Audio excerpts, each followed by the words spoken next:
Hello friends, veterans, नमस्कार। मैं आपको बताना चाहूँगा, आज 29 तारीख हो चुकी है। 29/12/2022, 30, 31, 1 यानी 3 दिन बीच में है। जब 2 जनवरी को 2023 को माननीय सुप्रीम कोर्ट में OROP के टाइम एक्सटेंशन को लेकर सुनवाई होगी। अब सुनवाई तो यही होनी है। इन्होंने OROP को डिक्लेयर कर दिया है।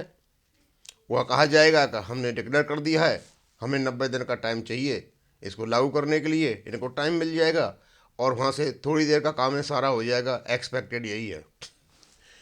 अब हमारा जो हर पेंशनर है वो यही पूछ रहा है कि सब मेरी पेंशन कितनी बढ़ेगी। लगभग सबके कमेंट्स यही हैं।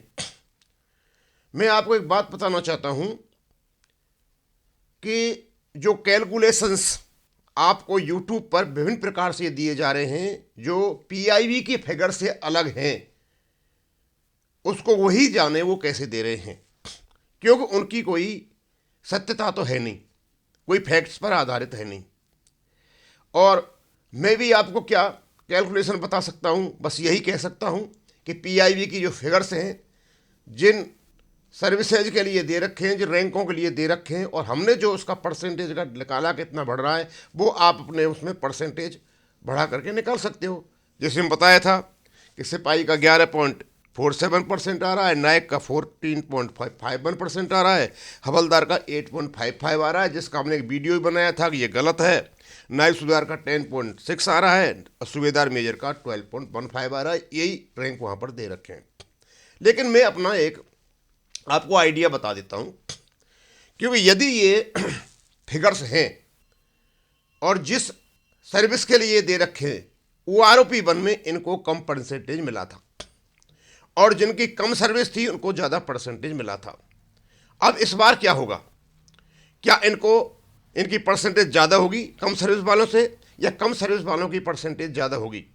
मुझे ऐसा लगता है अब भी, क्योंकि जो ये 20 साल का सिपाही दिखा रहे हैं, अभी आपका 6वें और 7वें वेतन आयोग का असर केवल 13 साल का है इस OROP पर। अभी भी ये 5वें वेतन आयोग तक जाते हैं, यानी जो व्यक्ति जिसको 20 साल का सिपाही दिखा रहे हैं, वो लगभग 1998 में भर्ती हुआ होगा, जब वो 20 साल, यानी वो 5वें वेतन आयोग से चल के आ रहा है। और 5वें वेतन आयोग में जो फर्क थे बेसिक पेंशन में, इवन सिपाही X और Y की पेंशन में फर्क था, हवलदार की में फर्क था, नायक की में फर्क था, नायक सूबेदार में फर्क था, सूबेदार मेजर में फर्क था। इनके फर्क बेसिक पेंशन के केवल और केवल 7वें वेतन आयोग में ख़त्म किए हैं, जिनको केवल 3 साल हुए हैं।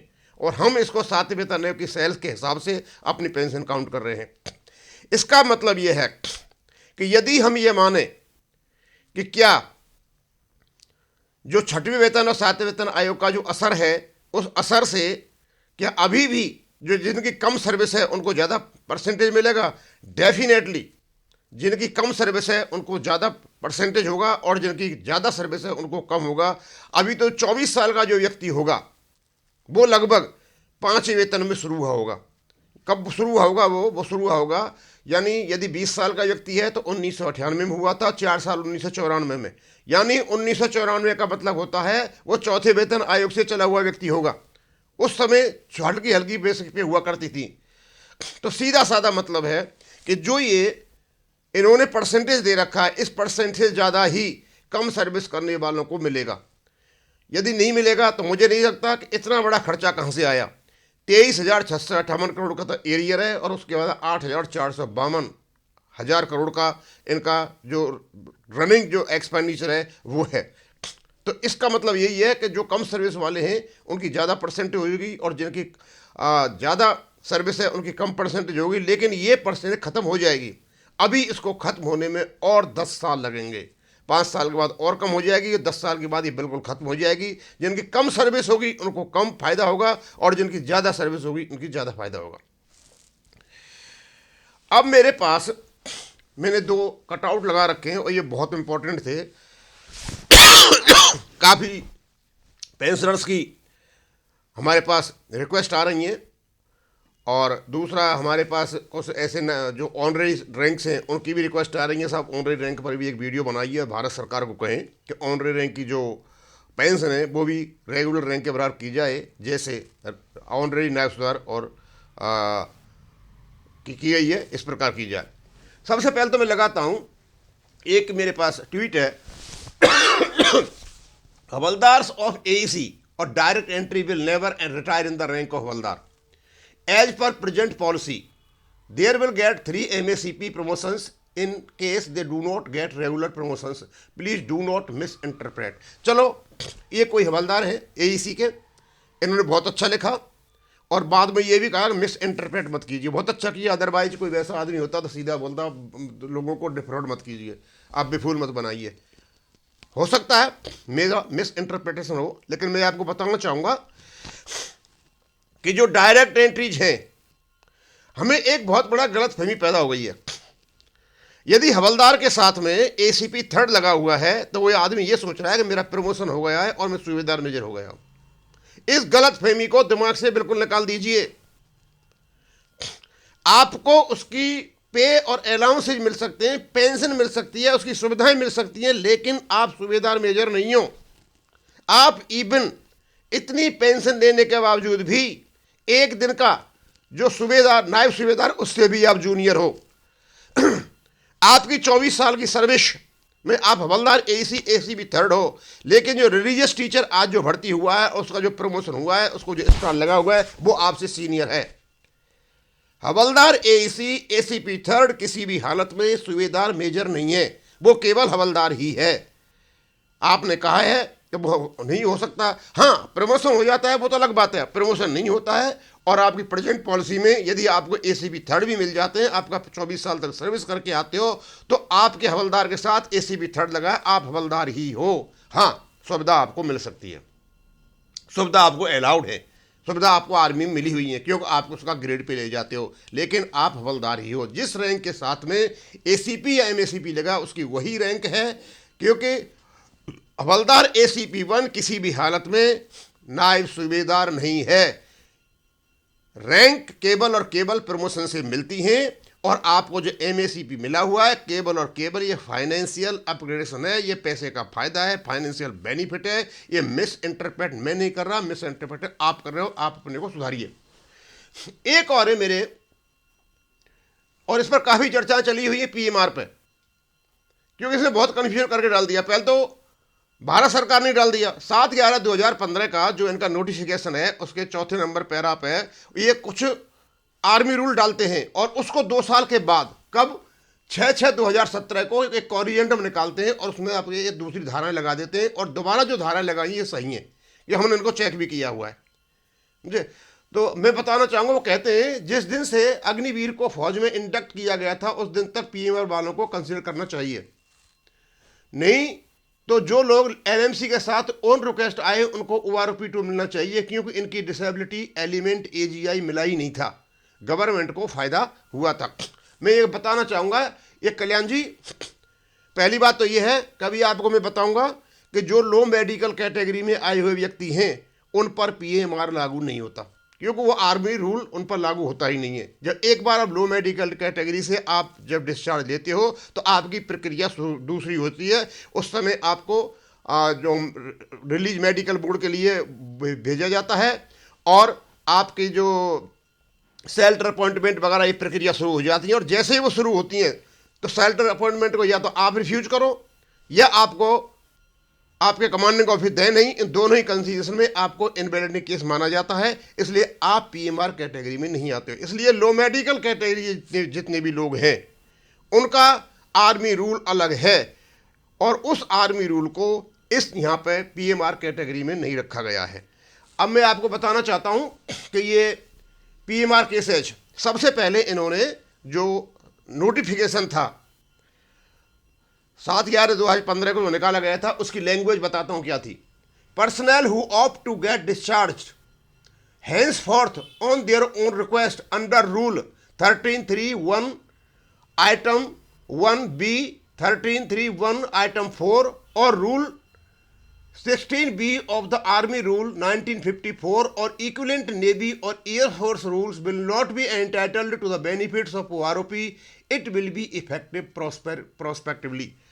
इन्होंने कहा था कि जब ये प्रोस्पेक्टिवली लागू होगा। अब ये जो डेट है प्रोस्पेक्टिवली, ये कब से होगी? हम पहली लाइन में देखते हैं, personal who opt to get discharge henceforth माने यहां से आगे जो लोग डिस्चार्ज होंगे उनको ओआरओपी नहीं मिलेगी। अब ये हैंसफोर्थ का क्या, इसकी दो मतलब निकलते हैं।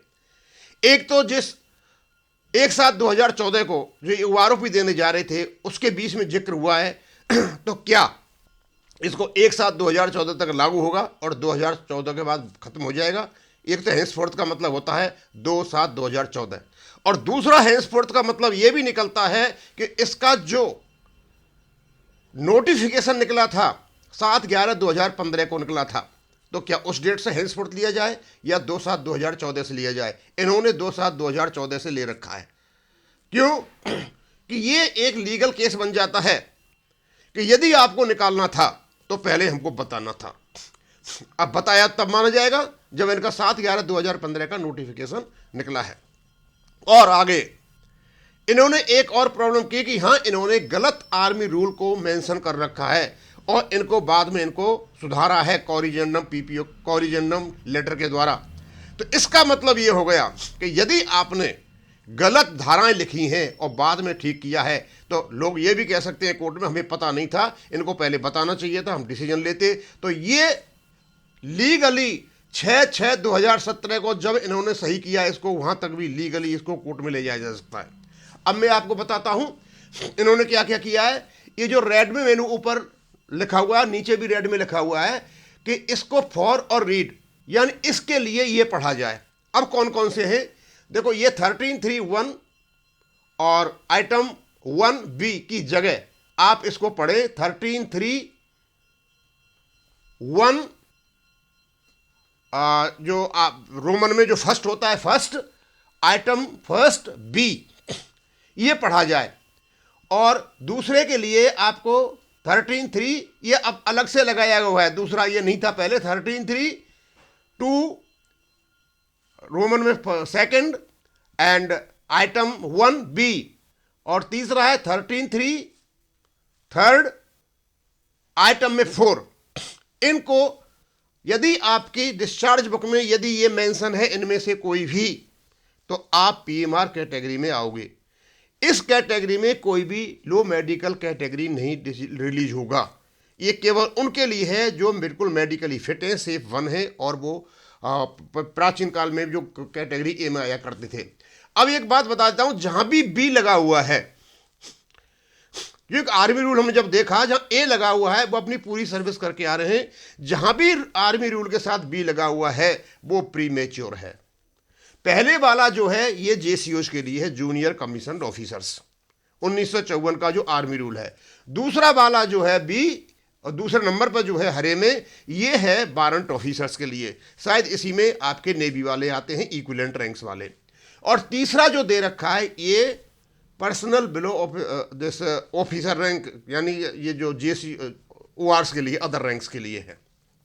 तो ये सारी की सारी मैंने आपको बता दी कि यदि आपके डिस्चार्ज बुक में ये है तो इसका मतलब ये है कि आप पीएमआर केसेज में आते हो, इसलिए लो मेडिकल कैटेगरी वाला कोई भी व्यक्ति इसमें नहीं आता है। अब मैंने आपको ये डाल दिया है, आप इसको आराम से डीएसडब्ल्यू की साइट में लेटरों को आप देख भी सकते हो। अब मैं इसको यहीं ख़त्म करूँगा। थैंक यू, धन्यवाद।